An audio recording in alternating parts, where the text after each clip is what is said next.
Hey everyone, welcome back to the Migrant channel. You can call me the Migrant. So today I decided that we look at the topic on how to migrate or how you can move to another country, short term, mid term or medium term or long term or everything else in between. And the reason I thought of doing this is that I've been contacted by a number of people since I became a migrant, basically, having friends or family or cousins or those uncles that you haven't talked to in a long time saying, take my daughter overseas, or your friend saying, my friend, why can't I visit you? Or family members saying, oh, I really would like to come. Those kind of family members that you see once in a while, and they're like, yo, cuz you have to take me with you. And of course, I would like for everyone to have a better opportunity if going away is a better opportunity for them. But a lot of people, what they don't know is how you can actually how you can make that possible. Sometimes it's just not okay, if not sometimes, if I had a big house, mansion and millions in my account, I probably can keep supporting friends and family to experience traveling. For me now, again, when looking back in reflection, I really did not, I don't know, I've seen the advantages and disadvantages of migrating. Maybe one day I should talk about that. Yeah, the advantages and disadvantages. There will be a lot of advantages for sure in terms of, your own development, economically growing as a person and all of that. But you live away from family most of the time. You need a lot of paperwork to just see people you love, So there are downsides to it. Like it's very important to stay connected to people that you love. And we take that lightly, but that's really, really important. I see it in a lot of older people, for example, when you're, sorry, in the developed world, and you see a lot of older people, there are so many over 85s, people who are aged over 85 living on their own, because I have worked in the care sector and I've seen what it's like. Some people enjoy it, absolutely. A lot of people say, isolation, they feel isolated, they feel on their own. So when you look at it from that angle, it's really important. And not only in old age, I've seen some people that struggle with just isolation, feeling isolated in a country where they might have a good, they might be earning a good income compared to where they've come from, but you don't get to even enjoy that. You're like constantly working 2 or 3 jobs and it's exhausting. So I do see the advantages and disadvantages. Okay, let me stop this long ramble and talk about how you can actually migrate. So the point I was making is that a lot of people actually don't understand what's required in terms of paperwork, the finances and all of that. I will talk about it maybe when I'm talking about meeting the requirements for visa, especially the Schengen visa, which is the visa for traveling across majority of the European Union member states, but also the, like places like North America and others, they follow the same suit. The requirement is kind of like the same, in a way. The developed world really designed kind of a same kind of a visa system. So I'm going to talk about that. Maybe the next one will be this. Okay, let's get started on how you can migrate. First of all, if you're enough money in your bank account and you're working, you can show that you can prove your economic status, basically, or professional status, or that you are in full-time education, third level education, and you meet all those requirements. You can book a holiday as long as you can afford it. Book a holiday wherever you like. Look at the flights, look at all of this, and just book your stay and go. You can go for a week, you can go for 2 weeks, so nobody will stop you as long as you meet the requirements. That's one thing to know. Anyone can go on a holiday. I do understand, having said that, that traveling to the developed world mostly favors those from other parts of the developed world, and of course the rich of the non-developed world.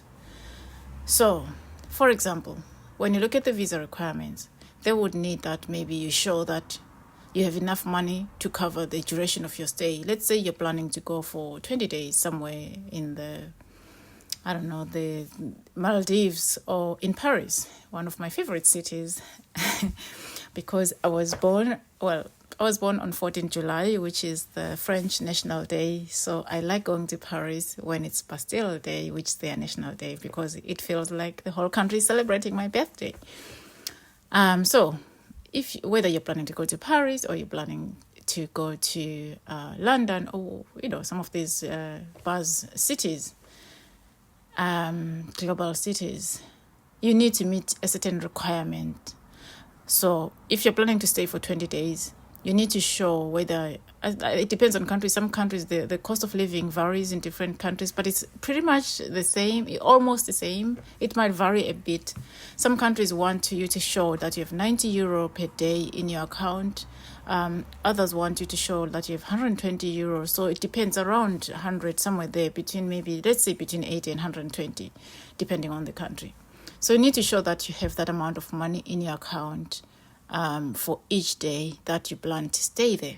You need to have booked a flight. This is one of the things I can do as well to show. You can rent a flight for, make a reservation basically for 3 weeks.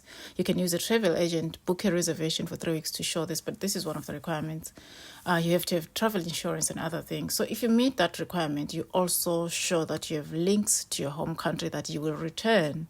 This is the main thing they want to see, that they want you to prove that you will return to your own country. The only way you can prove that you'll return is to show that you have a family, or you're married or something like that. Show a marriage certificate, your family is back home or whatever. You might be traveling with them, or to show that you have a job, a steady job. You've been in this job for a long time and you plan this is your career. You will definitely return to it. Or you're in university. You're starting your course, or you're second year or third year, you couldn't just abandon your course, basically. So those are some of the ways you can show that you will return to your home country. So once you meet those requirements, the money side of the thing, majority of the visas are denied based on lack of enough funding. That's 70-80% I've seen that a lot of the visa refusal are based on money basis, that you don't have enough money. You can't prove that you have enough money for this supposed holiday that you're going on. So you can also, on a same tourist visa, you can also visit friends. If you have a friend abroad or whatever, and you've planned this in advance, and talk to your friend and say, hey friend, can you please write me an invitation letter, a 1-page letter that's really good. I can also give some points on how to write this letter, because I've written this letter for my family members, for my I think one of my friends, to just confirm that yes, I live in this country. I've invited my friend to come and visit me for 2 weeks while they are on a school holiday, or while they are having an annual leave of their work. You have to prove as well all of that. You can absolutely go on a tourist holiday. But having said that, this favors a lot of people that come from richer countries. If you're from, for example, Canada, you want to visit another country in Europe somewhere, it's easy for you to prove this, because the money they want to see, their salaries are kind of like on par, or is it par? English fails me sometimes. It's my third language, so, bear with me on that. But it's easier for these countries. If someone is from, Australia, is going to Italy, for them, it's easier to prove between each other, because their salaries are pretty much on the same level. But if you're coming from our regions, say you're coming from South Africa, you're coming from Botswana, you're coming from Namibia, Zimbabwe, you're coming from Zambia, or, the neighboring countries, Swaziland or whatever, and any other countries in Africa, Kenya or Nigeria, wherever, you would need to prove the same amount that the people from the developed world, this is a norm for them, for us, it might be 10 times your salary. It might be 20 times your salary. This is not possible for a lot of people. So I feel like traveling on a tourist visa favors people from the developing world only, and those that are rich from our parts of the world. Of course, our celebrities, our ministers, or whatever from our parts of the world can afford this, and their children, of course, without a doubt. Business people, people with big salaries, CEO of big companies, they can afford this, but an ordinary person cannot. Whereas here, an ordinary person from the US, an ordinary person from Europe can go to Australia, whatever, with ease. So that's one thing. Sorry, I took very long on this. Number 2, you can go to work. Once you've been offered a job that meets the requirements for a work permit, each country, each country has a list of jobs that qualify for a work permit. And how they qualify is that country has a shortage of skilled workers in that sector. Let's take, for example, some countries might have, like now, Europe has introduced work permits for carers because there is a big shortage in caring for the elderly, in caring for people with disabilities. For years and years and years, they were in denial. They were like, no, we don't need so-called or regarded low-paid workers or low-skilled work. This is not low-skilled work because a lot of people come with nursing qualifications to come and do care work in the developed world. So to me, it's not really low-paid work, but they regard it as low-paid work. They don't value it as much. So they were not giving work permits, but that's just one of the examples. But a lot of these jobs on these skills, on this critical skills or general work permit list, a lot of them are either people like, say, pilots or some not a lab technicians, but those kind of jobs that are really sometimes you've never heard of. They want more people with those skills, but you don't have the majority of those. In the tech world, technology and information systems, a lot of work permits go to those. Of course, the health and looking after people's health. If you're a medic, you are a doctor, you're a nurse, there's always a shortage in that sector, so you can find a work permit. But a lot of people, like, I don't know, if you're like a driver, heavy vehicle drivers, recently during COVID, they introduced the work permits for heavy vehicle drivers. In North America, in Europe, there is a big shortage in that sector. But other than that, if you are applying for a job to sweep the streets, I have done that in the past. If you're applying for a job to, have I swept the streets? No, I've swept floors of inside the buildings. But I suppose sweeping the streets, if you're driving that car that sweeps the streets, it's a certain skill, but I haven't seen a work permit for it. My mind is just going wild here, thinking of, but the kind of jobs that are said to be scarce, the skills, those are the kind of jobs you can find work permits for. Okay, so if you find a job with a work permit, absolutely, you can apply. It's a process. I think it takes around 5-6 weeks to, once you're offered the job or you're offered the work permit, you have sent all the documents. It takes a while to put all the documents together. But once you know the documents that are required, maybe again, that's another video I can do on what documents are generally required in the care sector. Let me write that down straight away because I know this from the top of my head. Okay, so so we talked about holiday tourist visa, that anybody who has money who qualifies can go on a holiday. They cannot stop you for whatever reason as long as you meet the requirements.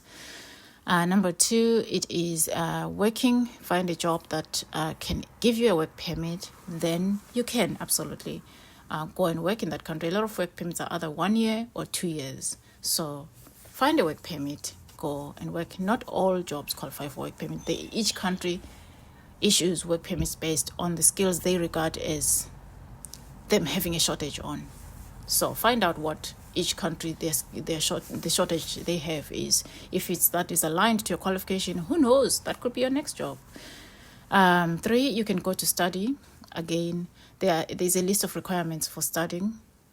I've written this to some people. I've supported some people to go and apply for a study permit or a student visa, and that person was successful. This is someone I got it right from scratch because this is someone who was working in the finance sector. in a bank in South Africa, and they had a good job already. And the person, I saw this person asking randomly on Facebook, hey, I would like to study abroad. Can somebody tell me how I can do this? I was like, oh, I know how to, because you know what? I've studied in this country for over 7 years. I've applied for a student visa myself. I know the requirements from my sleep.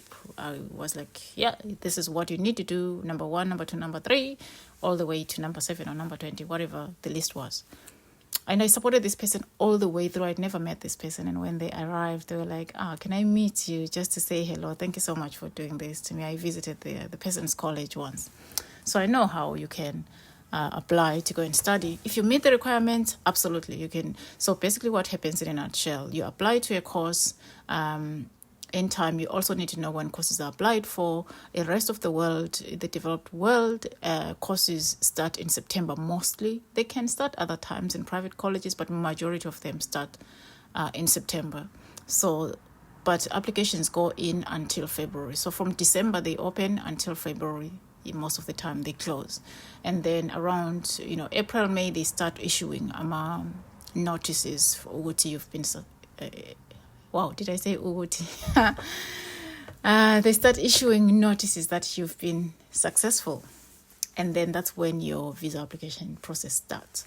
There is a process. So you have that letter that you've been offered a college place. You will need to present that letter to the immigration. You will need to show a bank balance of around 3,000 euro in your account. Some countries ask for 6,000, others, it depends. But you need to show a certain balance of in your account. But maybe when I talk about the student visa, I can give you a tip, if it's legal, on how you can show that same balance on your student application. Find where you will live. The good thing with the student visa, you're allowed to work 20 hours a week while you're studying. So you know what? You can actually work right away the same month that you arrive, because a lot of these countries have very low unemployment rates. So student jobs are available. I'm not saying it's easy, but you're allowed to work for 20 hours. You can aim for, I used to work 15 hours when I was a student. No, actually I was working close enough to 20 hours. Most of the time, and it wasn't even enough for my rent. I was struggling to pay my student travel pass and all of that. But you get a discount as well, 10% discount as a student, so it has a lot of benefits. So that's number 3. You can go to study, you can go to volunteer, or on a cultural exchange program that includes being an au pair. I've had a lot of people say, can you find me a job as an au pair? And that's like someone who's 45, like my age, or 40. I'm not saying you can't be an au pair when you're 40, but an au pair is a cultural exchange program. It's like a big sister kind of a program where you support young working families to look after their little ones, whether they're going to creche or they're going to early childhood education or they're going to school, or a combination of all of those. Early in the morning, you go into this family's home. Sometimes you could live with them or live out, share with other au pairs or other students, and then wake up in the morning, run to your job, do the au pairing thing, get the kids ready for school, get their school bags ready, take them to school and creche, and then come home, tidy their rooms, prepare some lunch for them, go and collect them after lunch. Sometimes after dropping them off, after dropping them off, you as well need to go straight to your own course. You could be doing a course, maybe let's say at 9 o'clock until 1 p.m. And then when you finish at 1 p.m., you run back again, go and collect the kids, bring them home, help them with the homework, go to the playground with them, help them start making their snacks, maybe dinner. The parents might prefer that they make the dinner for the family, or they might ask you to prepare dinner for the family, and then when they come home, they just take over. They're tired at the end of the day. They come home at 6 o'clock, you finish. So that's how the au pair program works. A lot of people think it's a job. It's actually something you do while you are either taking a break, a year gap for after secondary school, and you want to figure out the working world, you want to learn about other cultures before you go into college, or you've just finished college, you went to college quite early, by 22 you're finished, you're like, you know what, I'm going to take a year or two, travel, experience the world. You can do an au pair program. So you can also go to volunteer. Just find things you're interested in to get experience. Say you finish your studies, you went to college or to university, and you decide that, you know what, instead of going straight looking for a job, stressing about it, maybe let me find, like my son is doing law. I've said to him, when you finish, maybe find a law firm that you can do work experience with. It could be 6 months, it could be a year, and then maybe decide to go and do a master's, something like that. Because a lot of organizations, even if they might not pay you, unfortunately, there is a lot of unpaid internships. Even if they don't pay you, they might still give you some lunch and lunch fee, not lunch fee, but a voucher or something towards lunch, provide lunch, and also transport vouchers.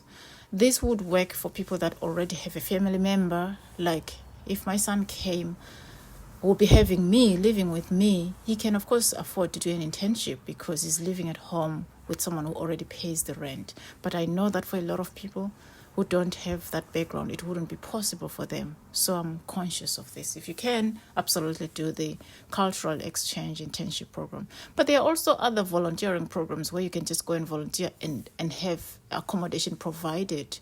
I'm on sites that do volunteering packages. All right, and then what is the other one? Oh, it's already 20 minutes and I'm only halfway through. Let me hurry up. The other one, you can go and join a family member. Let's say your sister, your cousin, or what? No, not cousin, but your sibling or your daughter or your parent, or that sort of a thing. If they have the right to live in that country, and that right allows them to join a family member, to be joined by a family member, you can go and join them. You can apply for family. It's called a family reunification, but there is also a requirement. Not every family member can join someone or be joined by someone. There are restrictions because, as you know, the developed world, a lot of them are trying to cap on immigration, so they put a lot of these restrictions. So if, for example, you've migrated maybe as a refugee, that's something I'll talk about. That's one of the categories I'll talk about. And your parent is in danger in a country you've come from, you can ask to be joined by a family member, your child or your spouse, and all of that. So that has its own requirements. You can also migrate to get married. If, let's say, you've met someone you know very well, or you're in a relationship with someone, they migrated and they get permission, the kind of permission that allows them to be joined by a spouse. In many of these cases, actually, you have to actually get married to be regarded a family member. In some cases, if you're in a relationship with someone from abroad or who lives there and you've lived together for 2 years, you can apply for permission to... You've lived together in that country or in your country. You can apply for permission to join them. But that also works only and up until what is the permission? As long as the relationship lasts. When you break up, that status ends. You can also, if you get married, then you can go and join your spouse legally. They cannot say no to that. Also, it's got its own requirements. Then you can also go and if your country has been affected by war or something like that, you can go and if you can get out of the country, you can be an asylum seeker, basically seeking for protection in a country that's safer, the closest, safest country you can reach. But sometimes, in terms of wars, people that are already in certain countries, they can ask for their relatives or whatever they can ask from the government that, a war has broken out in my country. My cousin or my best friend or whatever, they are in danger, and this is the proof of our relationship. They can come and live with me. I can actually provide them with this, with the accommodation. I'm working. I'm not dependent on the state and all of that. Someone who's maybe already settled, that can be allowed. I think they call program refugees. There's also places where the UN goes to, places where really it's bad, and they kind of register people, try and understand the people's circumstances. They, during that process, they also try and see if people have family members in safer countries where they can go, and they try to assist them to do that process. Some people have also used the asylum system, where they come from countries where economically it's difficult to survive, and end up feeling that the only way out is to use the asylum process. I do not recommend that, but it has worked for some people. It's not something that I would say, oh, go and do. No, but if I see it having been used, because a lot of these governments have made it so difficult for people to genuinely go and work. A lot of people that use this process, whether it's the asylum process, really ultimately people want to go and work. That's all. They do not want to go and put their feet up and be provided free food. I've never met any asylum seeker or any migrant who just say, an asylum seeker is a certain category of a migrant. But I've never met anyone who said, oh, I've just come here to seek asylum and just put my feet up. The minute they arrive, a lot of them, when I meet, they're like, can you help me with doing my CV up? Can you help me get into college? Can you help me find information on how to find employment? So really it shows that where people are pushed to use that avenue, it's because there is not any other avenue for them to migrate legally, to go and work where they know there are jobs. Even the work permits, even if, let's say, care work, you can get work permits. They make it so difficult, the process, and that people will be like, you know what, let me find the easier way. I might go as a tourist and not come back and just seek asylum. I'm not saying that's what you should do or advise anybody to do, but it's a reality that's out there. Anyway, we've talked about how people can migrate. I'm going to quickly sum it up. You can go on a holiday on a tourist visa. Meeting all of these, you have to meet the requirements. Go on a holiday. That includes visiting friends. You can go on a work permit. Find the jobs that country is facing a skill shortage in, and look at the requirements, see if you qualify or your sector fits in that, and then absolutely apply for a work permit. You can go to study, find a university or college that you can afford, look at the requirements, you meet the requirements, start the application process, and arrive on your student visa. Nobody will stop you.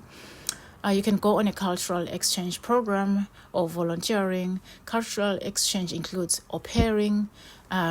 You meet the criteria, go and volunteer. As a young person, I really would encourage a lot of young people to use this program. Like, people like to see young people from different countries coming in to volunteer to do this. You're energetic, whether it's an organic farm, whether you're into a vet, into animal care, whether you're into DIY. People want to see young people going around meeting others to volunteer to do this. So do them while you're still young, while your bonds allow you to do it.